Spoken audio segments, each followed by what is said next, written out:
주시는 하나님 말씀은 요한복음 7장 37절에서 39절까지 말씀. 요한복음 7장 37절에서 39절까지 말씀입니다. 찾으셨으면 한 절 한 절 읽으시고 마지막 절 한 절 읽겠습니다. 명절 끝날 곧 큰 날에 예수께서 서서 외쳐 이르시되 누구든지 목마르거든 내게로 와서 마시라.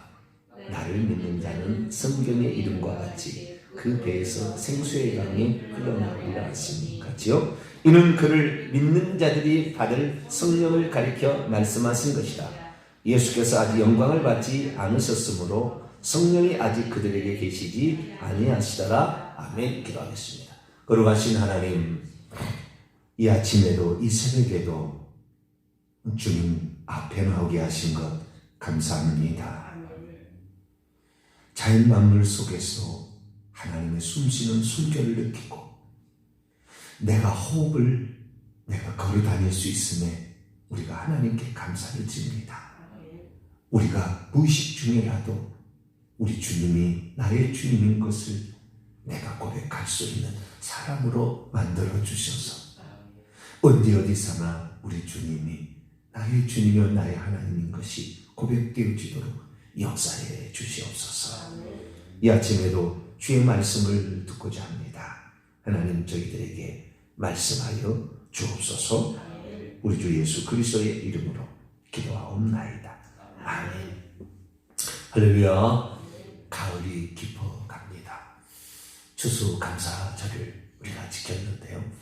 추수감사절을 10월 넷째 주에 이렇게 저희 교회가 지키는데 다른 교회에서는 11월 셋째 주일에 지킵니다. 그러나 11월 셋째 주일에 지킨 것은 우리나라의 선교사들이 들어와서 결국에 조선 기독교 장로회에서 결정한 조선 예수교 장로회죠. 거기에서 결정한 그러한 사안이었습니다. 원래는 미국에서는 11월 넷째 주 목요일 날 한답니다. 추수감사, 땡스 기빙 데이라고 그러죠. 주일날하지 아니하거든. 추수감사절이라서 11월 넷째 주 목요일 날을 지키는 것인데 우리나라에서는 이제 11월 셋째 주 수요일로 바꿨다는 거예요. 우리나라는 그러다가 11월 주일로 바꾼 것이 11월 셋째 주일로 이렇게 바꾼 것이 전통이 되었는데 가장 적합한 시기로 본다고 한다면 10월 셋째 주일이나 넷째 주일이 가장 이스라엘의 그 절기상으로 제일 잘 맞아떨어져요. 어떤 데는 추석하고 그렇게 우리나라의 추수감사절은 추석이 아니냐 그렇게 하는데 추석이라는 개념은 우리나라가 완전히 기독교 국가라고 한다면 추석이라는 개념을 추수감사절로 지킬 수가 있으나 우리나라는 지금 추석이라는 것은 옛날 조상께 감사하는 어떤 그러한 절기로서 보편적으로 받아들여지고 있기 때문에 거기로 바꾸는 것은 그렇게 바람직한 경우는 아니라고 보여지고요. 그래서 추석 나라 같이 하지 말고 따로 기독교의 절기로서 추석이라고 한다면 다른 사람들은 예수 믿지 않는 사람들은 그것이 하나님께 감사하지 않잖아요. 그래서 우리는 따로 드리는 게 좋겠다. 그래서 드리고 있습니다. 그 추수감사절의 기원은 초막절이고 초막절의 핵심은 뭐냐?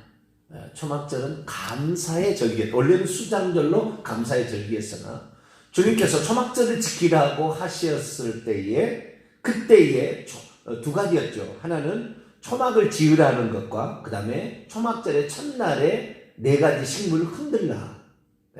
요제로 드린다는 거죠. 일종의 흔들라라는 개념이 있는데 그 흔들었던 것에 하나는 과일이었죠. 에트로그라는 시트론이라는 노란색의 레몬같이 생긴 과일. 가장 가나안 땅에서 예쁘고 아름다운 과일이라고 지칭되는 것이고요. 나머지 이제 종려나무, 도금향, 그 다음에 시내버들은 이제 그 식물들인데 이 식물들의 공통적인 특징이 뭐냐라는 거예요. 근데 제가 지난번에 얼핏 제가 얘기를 했습니다. 모든 것은 예수 그리스도를 통하여서 완성되어져야 되는 거예요. 완성은 천국이고요. 이 땅에서부터 1차 완성은 예수 그리스도가 성취가 된 거예요. 그러니까 초막절의 의미가 뭐냐? 초막절의 의미가 뭐냐라는 것을 정확히 이해하려면 신약 성경을 가지고서 어떻게 성취가 되었습니까? 예수님 오셔가지고 완성이 되는 천국에서는 어떻게 되느냐라는 것을 보고 해석해 가야 제대로 된 해석이다 그 말이에요. 그러면 초막절을 예수님은 뭐라고 얘기를 했을까? 초막절이 저 천국에 가서는 어떻게 성취가 되는 것인가? 이것을 알아야 제대로 된 초막절을 우리가 지키는 거죠. 왜? 우리는 형식으로 지금 하는 것이 아니라 내용을 가지고 우리가 하나님께 나가기 때문에. 예수 그리스도께서 초막절을 지켰다는 것은 요한복음 7장, 8장, 9장에 걸쳐서 나와요. 요한복음 7장, 8장, 9장. 이것이 바로 초막절의 절기 때 일어난 사건을 얘기해 주고 있습니다. 네, 초막절이 일어난 사건을 얘기했는데, 첫째는 7장에는 초막절이 시작이 되었다, 가까이 오고 있다 해서 드디어 초막절이 시작이 되는 모습이 나오고요. 8장에는 그 초막절이 끝날 무렵에 있었던 가늠하다 현장에서 붙잡힌 여인, 이게 나오고 9장에는 그 의미가 확대돼서 나옵니다. 그래서 초막절을 예수님께서 어떻게 해석했느냐를 잘 봐야 되고, 이것이 완성은 어떻게 되느냐를 우리가 보셔야 됩니다. 보셔야 되는데, 우선 예수님께서 초막절을 뭐라고 해석하시고 보셨는가, 이걸 봐야 돼요. 자, 요한복음 7장 2절을 봅니다. 유대인의 명절인 초막절이 가까운지라. 아직 초막절이 안 됐어요. 초막절이 가까운지라. 그때 그의 형제들, 예수님의 형제들, 남자 형제들입니다. 예수께 말하기를, 당신이 행하는 일을 제자들도 보게 여기를 떠나 유대로 가소서. 여기는 지금 7장 1절에 갈릴리에 다니시고 라고 얘기하므로 갈릴리라고 보여져요. 추정컨대 예수님의 그 공생애가 시작이 되자 예수님의 어머니께서도 제자들, 예수님의 친남동생들이죠. 그러니까 예수님의 친남동생들하고 갈릴리에 자꾸 오셨든지 아니면 거기에 사셨더라고 추정된답니다. 그리고 여자 동생들도 있잖아요. 자매들도. 그 자매들은 갈릴리 나사렛에 그대로 있었다라고 추정합니다. 여기는 동생들이 지금 예수님을 이제 어느 날 찾아왔잖아요. 어머니하고. 누가 내 모친이 형제냐라고 얘기를 하시므로 하늘나라의 가족이 되는 것이 중요하지, 이 땅의 육신의 가족, 물론 그것도 중요하겠지만 하늘나라의 가족이 되는 게 중요하다는 얘기를 하셨는데요. 그때 이제 예수님의 그 친남동생들은 예수님이 구주고 하나님이고 이런 걸 몰라요. 아직은. 그의 어머니도 그 비밀을 감추고 있어서 잘 모르는 그런 상황입니다. 그래서 이렇게 말합니다. 스스로 나타나기를 4절 구하면서 묻혀서 일하는 사람이 어디 있겠습니까? 당신이 진짜 뭔가를 좀 행하려 한다면 당신을 세상에 나타내서 당신이 메시아인 것을 좀 드러내야 되지 않겠습니까? 그랬는데 이것은 예수를 비아냥거리면서 하는 얘기라는 거죠. 왜냐하면 그의 형제들까지도 예수를 믿지 아니함이러라. 예수께서 이르시되 내 때는 아직 이르지 아니하였거니와 너희의 때는 늘 준비되어 있느니라. 내 때가 뭡니까? 이거 요한복음 2장부터 나오는 거예요. 물을 포도주가 떨어졌다는 것을, 그래서 포도주가 떨어졌다는, 내 때가 아직 이르지 아니하였다. 예수님께서 그렇게 얘기하거든요. 나의 때, 여기서 때라는 것은 카이로스입니다. 크로노스가 아니에요. 크로노스는 그냥 흘러가는 시간을 가리키는 것이고, 카이로스라는 것은 특별한 그 시간, 그러니까 그 시간 중에서도 그 특별한 운명적인 어떤 그 선택되어진 그런 시간들을 이제 일컫는 그런 말인데요. 결정적인 어떤 시간이죠. 쉽게 말해서 결정적인 시간. 아직 결정적인 시간이 되지 않았다. 내 때라는 것은 예수님이 고난받고 십자가에 죽는 거겠죠. 포도주를 통해서, 포도를 통해서 말씀하시는 것은 내 때가 이르지 아니했다. 물을 내가 쏟을 때가 아직 안 됐다. 포도주를 흘릴 때가 아직 안 됐다. 그 말이에요. 그러니까 요한복음에서는 예수 그리스도가 어떤 일을 해야 될 것인가를 물이라는 것을 통해서 표현을 해줍니다. 물이라는 것을 통해서. 요한복음 1장에는 세례를 통하여 우리의 죄를 씻겨주는 그런 의미가 요한의 세례를 통해서 나오고, 그 다음에 요한복음 3장에 가게 되면은 물과 성령으로 거듭나야 하나님 나라에 들어간다. 요한복음 4장이면 수가성령이 누구든지 내 물을 마시는 자마다 영생을 얻게 된다. 그렇게 얘기를 수가성 여인에게 얘기를 하고, 요한복음 5장에는 병든 자가 그 물가에, 베데스다 물가에 있다가 고침을 받는 그런 장면이 나와요. 예수님이 병을 고치는 생명을 주는 주인이다 나오죠. 요한복음 6장에 가면 오병이의 기적을 통하여 내 살과 내 피를 마시지 않는 너희 안에 생명이 없다. 이렇게 또 요한복음 6장. 7장에 우리 39절 40절 보면은 누구든지 목마르면 내게로 와서 마시라. 물을 마시라는 건데, 물은 믿는 자들이 받을 성령을 가리키는 것이라. 이렇게 얘기를 하므로 예수 그리스도께서 계속 생명으로 표현되고 있습니다. 7장. 그 다음에 또 쭉 넘어가면 8장, 9장. 9장에 가면 나누어서 소경된 자가 신라 물가에 가서 씻어서 눈을 그 생명이라는 거잖아요. 그분이 물을 고쳐주시는 이렇게 된다라는 것이고, 그리고 이제 11장, 12장, 13장에 가게 되면은 예수님께서 특별히 다른 데는 안 나오는데 세족식을 했다는 말이 나와요. 물로 발을 씻어줘 예수님께서. 13장 그렇게 나오고, 그 다음에 19장에 넘어가게 되면은 예수님께서 다른 복음서는 안 나오는데 그 십자가에 못 박혀 있어 죽으실 무렵에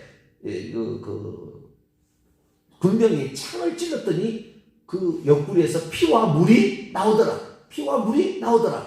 물과 포도주 얘기를 거기서 마지막 완성, 우리를 위해서 모든 것을 내어주신데 생명을 내어주시고 우리의 속죄를 위해서 피 흘려 죽으신 예수 그리스도에 대해서 얘기를 하고, 21장에 가면 이제 디베라 바닷가에 이제 완전히 그 물이 아주 천지를 이루게 되는 디베라 바닷가에서 내가 너를 사랑한다.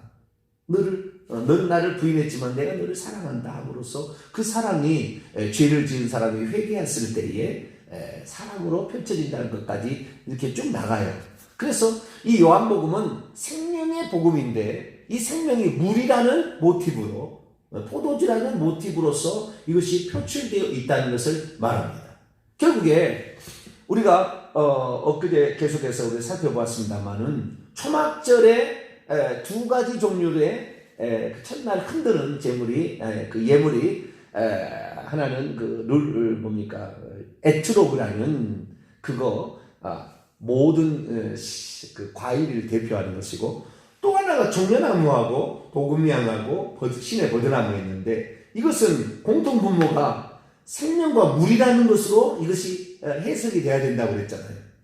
유대인들은 예수님이 초막절의 주인이시고 초막절을 완성하러 이 땅에 오신 분이라는 것을 전혀 모르니까 자기 나름대로 독특한 해석을 해나가느나 안 맞는 거예요. 우리는 어떻게 말하냐? 예수님이 생명이요 물이다.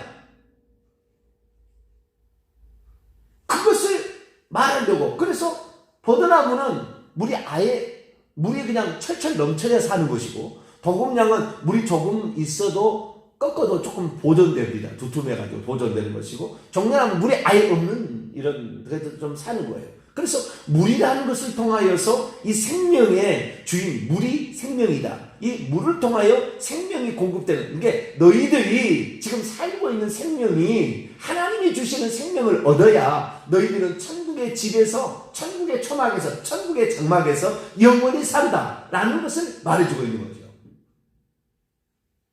예수 그리스도께서 그래서 이 땅에 오셔가지고 초막절을 해석할 때 딱 두 가지로 해석을 해나갑니다. 하나는 물과 생명이라는 것으로 해석해 나가고요. 또 하나는 빛이라는 것, 내일이 아니에요. 오늘 저녁에 제가 말씀드리겠습니다. 오늘 금요 심야 기도회 때는 빛이라는 것으로 풀어나가요. 이것이 어떻게 완성이 되는지 요한계시록에 나옵니다. 그래서 오늘 저녁에 이것은 완성을 제가 말씀을 드리겠고요. 오늘은 그 중에서 뭘 말하느냐? 예수님이 초막절의 주인이다라는 것을 말할 때 예수님은 내가 생명이다, 내가 물이다 라는 것으로 말한다. 그러면 예수님께서 생명이고 물이다라는 것을 어떻게 표현했냐? 너희들이 내 없이는 생명을 못 얻고 너희들은 꺾어지는 버드나무다 얘기한다는 거예요. 그래서 이 예수 그리스도를 통하여서 우리가 생명을 얻게 되는데 그 생명은 결국에 어떻게 공급이 되어지느냐? 내가 가게 되면 내가 원래 아버지로부터 받은 생명을 가지고 유일한 하나님의 독생자인데 하나님의 미랄이 죽어서 땅에 떨어져 죽지 않으면 하나님 그대로 죽으면 많은 열매를 맺듯이 이 생명을 성령을 통해서 믿는 자들 속에 다 집어넣는다는 거예요. 그래서 믿는 자들이 받을 성령, 곧 이게 생명이라는 거거든요.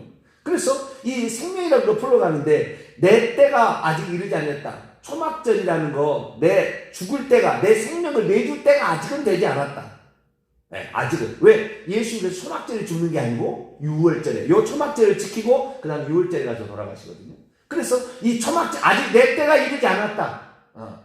아직 내가 천국에 갈 때가 안 됐다. 내 생명을 내줄 때까지는 안 됐다. 그 얘기를 한 거예요. 그리고 그 다음에 이제 초막절 중간에 올라갑니다. 네. 자, 14절을 보겠습니다. 7장 14절 읽습니다. 시작. 이미 명절의 중간이 되어 예수께서 성전에 올라가사 가르치시니 명절의 중간이 초막절의 중간이 되어서 올라가셨어요. 네. 명절에. 그러니까 예수님께서 첫날부터 안 올라가신 이유는 만약 예수님 올라가게 되면 예수님이 너무 지금 많은 사람이 관심이 집중이 되니까 사람들이 그 초막절에 예수님께 너무 포커스를 맞춰줘서 예수님을 초막절에 죽여버리면 안 되잖아요. 막 잡아다가 만약에 성경 경비법이 뭐 고소해가지고 막 이러면 안 되니까 아직 때가 아직 안 됐으니까 나는 조심하겠다 이렇게 얘기하시고 처음에는 안 올라가실 것처럼 얘기하시다가 중간에 왜? 예수님 누군지를 정확히 초막절이라는 그것을 알려주시려고. 그래서 명절 중간에 올라가셔가지고 그들을 가르치심으로 이제 내가 왜 여기에 왔는지에 관하여 이제 얘기를 하는데요. 그때 37절입니다. 이제 명절이 끝날이 되었어요. 명절 끝날. 그러니까 일주일 동안 초막절을 지키는데 21일이 됐겠죠. 7월 21일이 됐는데 그날 예수께서 서서 외쳐 이르시기를 누구든지 목마르거든 내게로 와서라 마시라. 버드나무나 도금냥이나 종려나무나 물이 없어서는 살 수 없는 나무들인데 내가 바로 생명나무다 이거죠. 생명이 물이다 이거죠. 그래서 내게로 와서 마시라. 나를 믿는 자는 성경에 이미 구약 성경에 말함과 같이 말했던 것과 같이 그 배로부터 생수의 강이 흘러나오리라 했다. 그 배가 뭔지 아세요? 그 배에서 생수의 강이 흘러나오리라 이 말이 구약 성경에 어디에 나온지 아세요? 이걸 못 풀어요. 유대인들은. 지금도 이것을 못 찾는답니다. 유대인들은. 이 말이 무슨 뜻인지. 우리는 너무나 잘 알죠.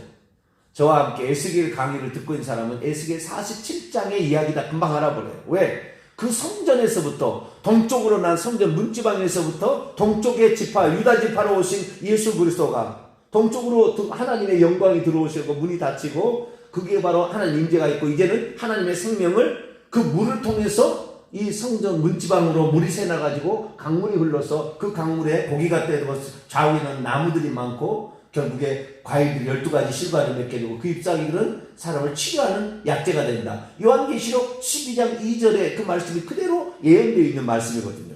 생수의 강, 이것이 바로 에스겔 47장에 나와 있는 그 말이에요.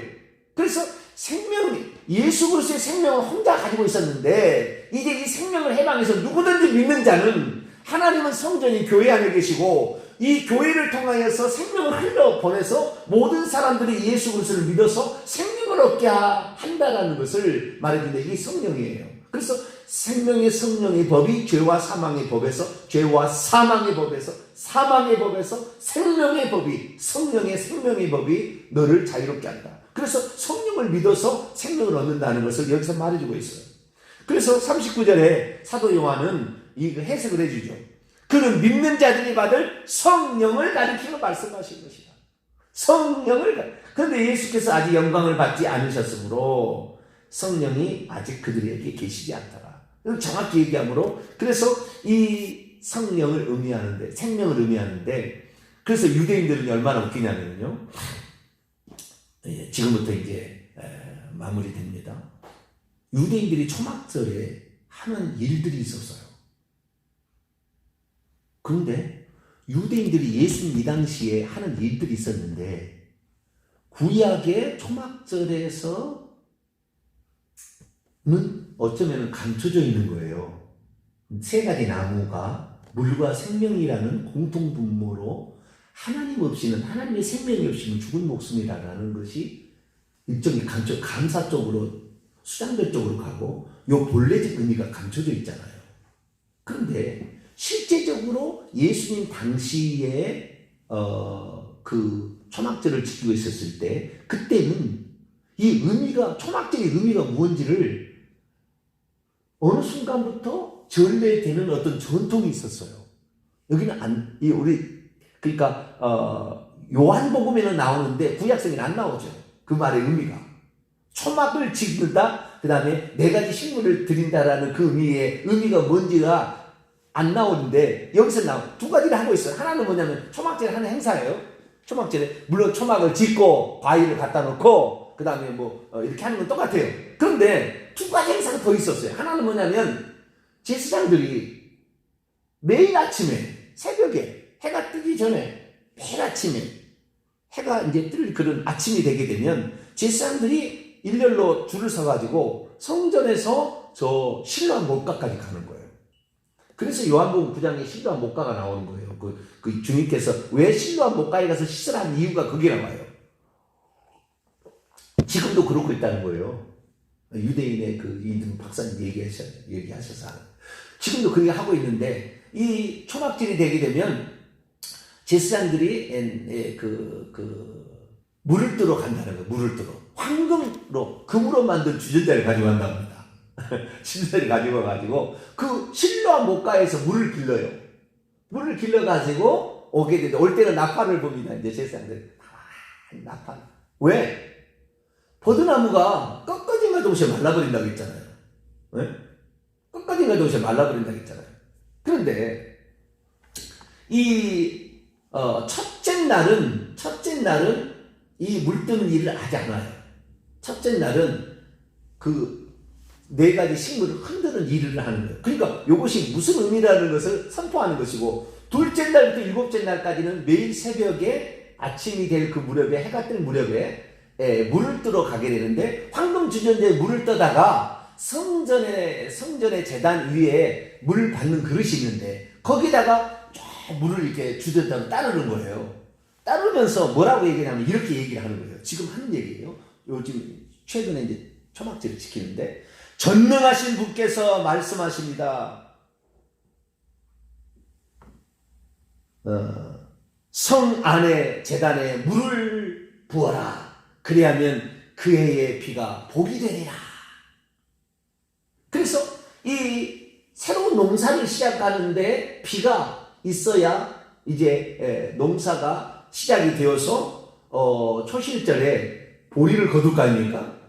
보리가 씨앗이 나려면 이 초막절 때 물이 이제 그 이른디라고 합니다. 이른디가 내려야 초실절 때, 6월절, 무교절, 초실절 때 이것을 거둘 수가 있잖아요. 그래서 비를 기원하는, 비가 아주 중요하다는 것을 그때 그 백성들과 함께 이제 그 주전자에 물을 따름으로 그 행사를 한다는 거예요. 그래서 그렇게 물을 따르게 되면 바싹 말라버린, 하루 만에도 바싹 말라버리거든요. 어제 땄지만 바싹 말라버린 버드나무를 땅에다가 치면서 흩어지잖아요. 땅에다 쳐버리면 바싹 마르는 것이 갈라지잖아요.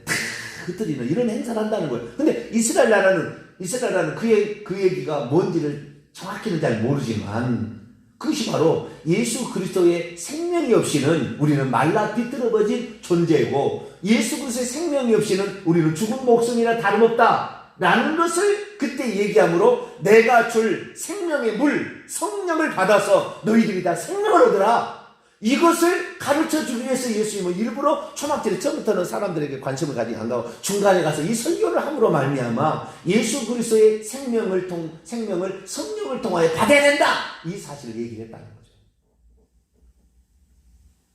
그래서 신명기 11장 14절 보면, 여호와께서 너희의 땅에 이른 비와 늦은 비를 적당한 때에 내리시리니 너희의 곡식과 포도주와 기름을 얻을 너희가 곡식과 포도주와 기름을 얻게 될 것이다. 그리고 이사야 12장 3절에도 그러므로 너희가 기쁨으로 구원의 우물들에서 물을 기르리로다. 이런 찬송을 한다는 거예요. 이런 성경 구절을 읽고, 그리고 우리가 잘 아는 시편 113편에서 118편까지 할랄 찬송이라는데, 그 사람들이 이 제사장 뒤를 따라가면서 할렐루야 할랄 찬송을 한다는 거예요. 그 핵심이 뭐냐면은 지금 구원하소서라는 거예요. 여호와여 지금 구원하소서. 이것을 지금 구원하소서를 그 나라 말로는 호산나예요. 호산나. 종려나무까지를 흔들면서 호산나 하면서 제사장이 물을 뜨고 갈 때 그 뒤를 따라가는 사람이 그런 행렬을 한다는 겁니다. 그래서 이 유대인들은 자기들은 잘 모르지만 예수 그리스도가 생명이요, 예수 그리스도가 주시는 나중에 장신이 해방해서 성령을 주셔서 성령을 가져야 너희들이 결국에 이제 빛의 절기가 나와요. 오늘 저녁에 얘기하겠습니다. 빛의 절기가 바로 이 초막절인데, 빛의 나라의 천국에 들어간다는 것을 이제 얘기를 하세요. 그래서 이 유대인들은 자기들이 잘 모르지만 그 행위를 하고 있다는 거예요. 첫 번째는 물을 주전 데 뜨다가 성전에 붓는 거. 두 번째, 밤에 환하게 불을 밝혀요. 그 얘기는 오늘 저녁에 하겠습니다. 불을 밝혀 이 두 가지 행사를 하는데, 이것이 바로 예수님이 초막절의 주인이다 라는 사실을 말하고 있다는 겁니다. 그래서 우리는 생명의 빛이신 예수 그리스도, 생명의 물이신 예수 그리스도, 할렐루야, 그분을 우리가 믿어야 영생을 얻는다. 이 초막절의 의미는 여기에 있다. 그래야 초막 하늘의 장막의 천국에 들어간다. 이것을 말해주고 있다는 거죠. 그래서 우리는 우리의 생명이요, 우리의 생명의 빛이요, 우리의 생명의 물이 되신 예수 그리스도가 나에게 생명을 주신다. 성령으로. 이 사실을 알고 이 초막절이 되면 내게 하늘의 생명을 줘서 천국 자녀가 되게 하시고 천국 지구에 들어가게 하신 예수님께 감사하는 우리 모두가 될 수 있게 되기를 간절히 바랍니다. 거룩하신 하나님 감사합니다.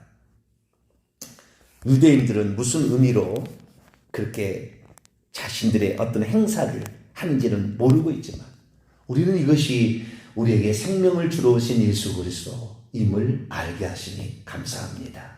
예수님의 말씀을 들어봐야 진짜 구약의 그 절기의 의미가 무엇인지를 정확히 알 수 있는데, 우리로 하여금 초막절의 진정한 것은 우리의 생명이신 예수 그리스도를 붙들어야 우리가 결국에 천국집에 들어간다는 확실한 믿음을 저희들이 갖고, 어떠한 상황에 어떠한 어려움에 처해도 예수 그리스도를 모른다고 부인하지 말게 하시고 내 생명이신 예수 그리스도만 붙들어서 꼭 천국 들어가는 우리 모두가 되게 해 주옵소서. 우리 주 예수 그리스도의 이름으로 기도하옵나이다. 아멘.